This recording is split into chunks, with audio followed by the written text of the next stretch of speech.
Vanakkam, welcome to Porvalan channel. Now we'll see 8086 programming model. So this 8086 programming model is nothing but the registers available inside the 8086 microprocessor. So in 8086 microprocessor we have two segments, execution unit as well as bus interface unit. In the bus interface unit we have these segment registers and instruction pointer. In the execution unit you have all these registers. Now we'll see the functions of all these registers. We have to know the functions of all these registers and the limitations uh, of all these registers, because we have to write instructions to write our program. So during that we should know the conditions of all the registers and how can these registers be used. Those things should be understood. So it is very important to understand the functions and as well as the limitations of all the registers as well as the flag register, right, and as well as the memory segments. Yeah, first we will see the accumulator, AX register. This AX register is called accumulator. So multiplication and division instructions cannot be done without using accumulator. So you need to have one operand in accumulator compulsorily. So this all these registers are general purpose registers, and it can also be used as a special function registers, but at particular instructions. So these registers are 16-bit registers, right? So this can be divided into 8-bit. Only these four, AX, BX, CX and DX, can be divided into 8-bit register. So this will be AL and AH, and this will be BL, BH, CL, CH, and this will be DL, and this is DH. And now accumulator.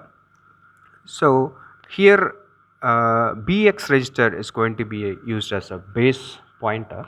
So this base pointer is mainly used for data transfer functions and as well as memory operations. So when we use this memory operations, we use this base pointer, memory related operations. Fine. And the next one is CX register. It is actually used as a count register. So count registers for various operations like repeat, and then next loop instruction, and these instructions are actually using the CX register. So that exactly saying shift, rotation, all those instructions are using this count register. So the displacements are holded by this CX register. And as the BX, this one BX register is actually used to hold the offset address, and we can have the offset address in other registers too, that is also possible. But and one more, DX register is otherwise called as data register. So when we do multiplication, the next word is actually stored, the word which is created after the result of multiplication. So when we just multiply two 16-bit numbers, we will be getting 32-bit numbers. So first 16-bit will be there in the accumulator, and the next 16-bit will be there in the DX register. And division, we will be having quotient in one register and remainder in another register. And then next, stack your base pointer. Base pointer is actually used for memory data transfer functions, and normally the offset address will be stored in the base pointer. We need to store the offset address. And the next, source index. Source index and destination index are used in string related operations. So source index will be holding, and we need to store the offset address of the source when we use string related operations in the source index. And the destination address, starting address of destination address, that is the offset address, should be stored in the destination when we use string related instructions like MOVSB, MOVSW, move string byte, move string word, like that. And then stack pointer will be holding the offset address of this stack locations from which we are going to use as stack. And now we'll see the flag register. Flag register is a 16-bit register, right? So it is a flag. It is a 16-bit register. All 16 bits are not used. Only 9 flags we have in 8086 microprocessor. This flag register function is, so when we have any arithmetic and logic operations, these flags are affected. So we have 9 flags in this. One is carry flag, parity flag, auxiliary carry flag, and zero flag, sign flag, trap flag, interrupt flag, and direction flag, overflow flag. These are single bits. So when we have arithmetic and logic operations, based on the results, these bits are affected. And first one is a carry flag. So if the result after arithmetic or logic operation is having a carry, then carry flag will be 1, otherwise it will be 0. The result after arithmetic operation or logic operation is having, when we convert into binary, if it has odd number of number of ones, then it will be 0. Then even if it is having even number of ones in the result, then it will be 1. And the auxiliary carry is nothing but when we do hexadecimal addition, multiplication, whatever it is, and between 2 digits, once if you just do addition between one digit, then the carry is generated, then that is actually called as auxiliary carry. Say an example, if you just consider binary number, it is the position, if you start from 0, then the carry is forwarded from third position to the fourth. Okay, if you start your positioning from 0, so third position to the fourth, if the carry is forwarded, then this actually carry will be 1, otherwise it will be 0. And the result, the next will be a 0 flag. If the result of the arithmetic or logical operation is 0, then the 0 flag will be 1. The result is non-zero, then the 0 flag will be reset. Set means 1, reset means 0. The sign flag, after arithmetic logical operations, if the result is having the logic 1 in the leftmost bit, okay, left side, that is most significant bit. If it is 1, then sign flag will be 1. If it is 0, then sign flag will be 0. Then 1 in the sense negative number, 0 in the sense positive number. So it is up to the programmer to decide whether the number is negative or positive, because we don't have any symbol like sign. Okay, this we don't have. So based on the number format, we decide whether it is negative or positive number. But the processor describes whatever the number we have, which is having the leftmost bit as 1. Say this format 80 is, this will be having 1, the leftmost bit. These will be having zeros. Okay, so in this case, the processor will show this number as a negative numbers automatically. The result is like this, then the sign bit will be 1. Trap flag is the most prioritized flag register.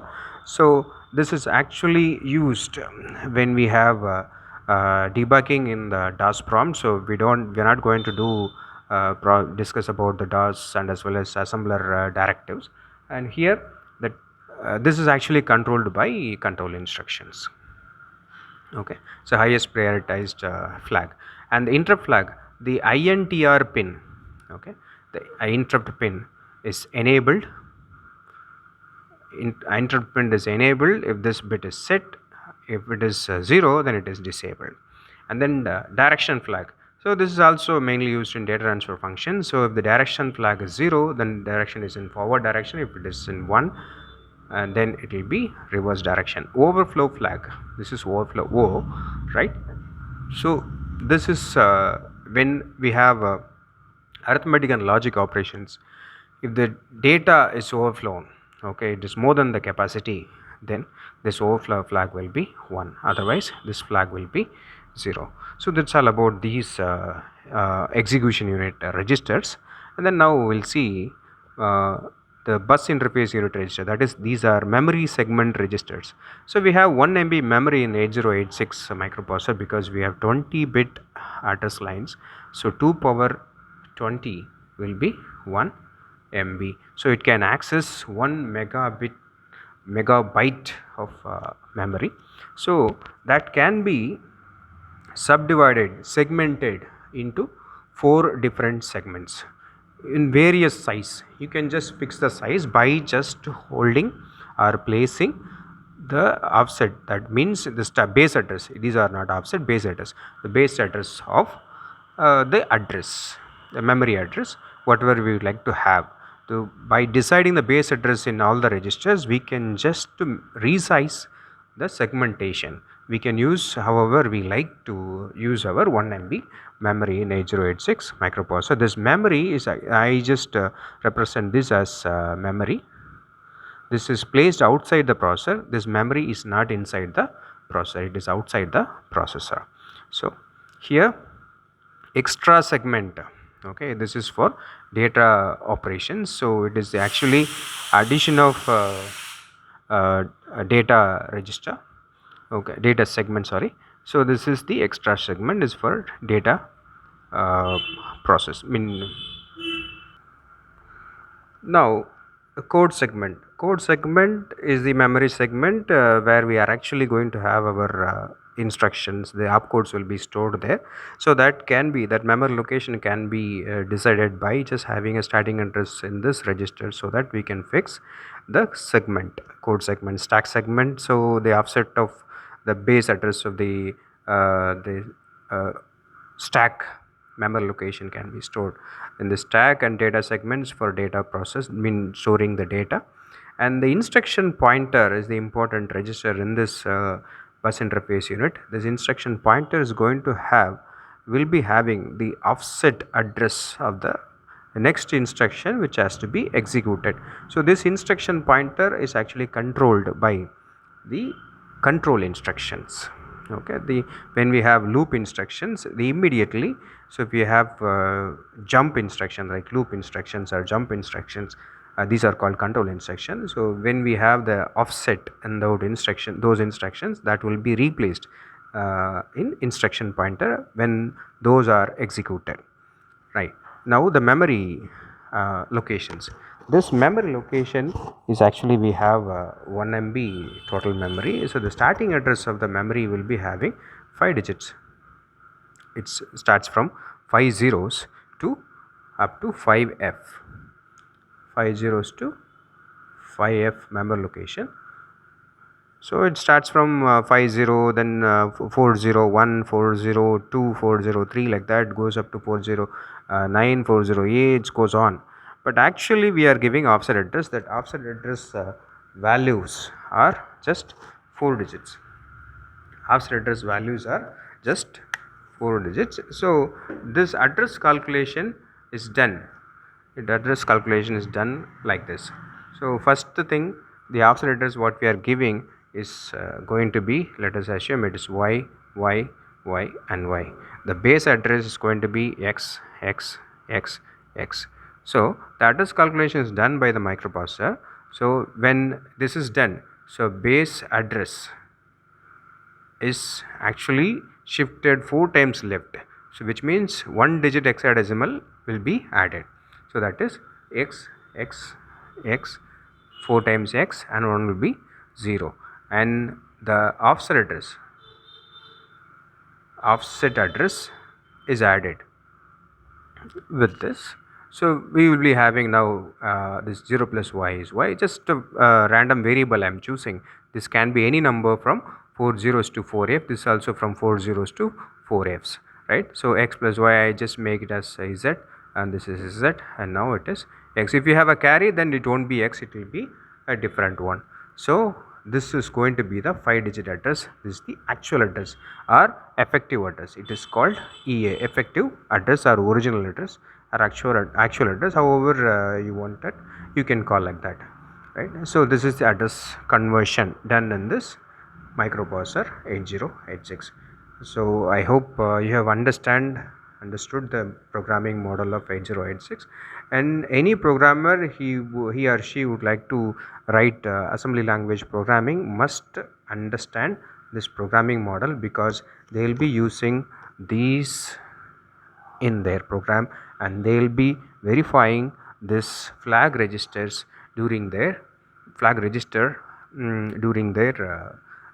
control instructions. So it is very, very important to understand this thing, and I believe you have understood well.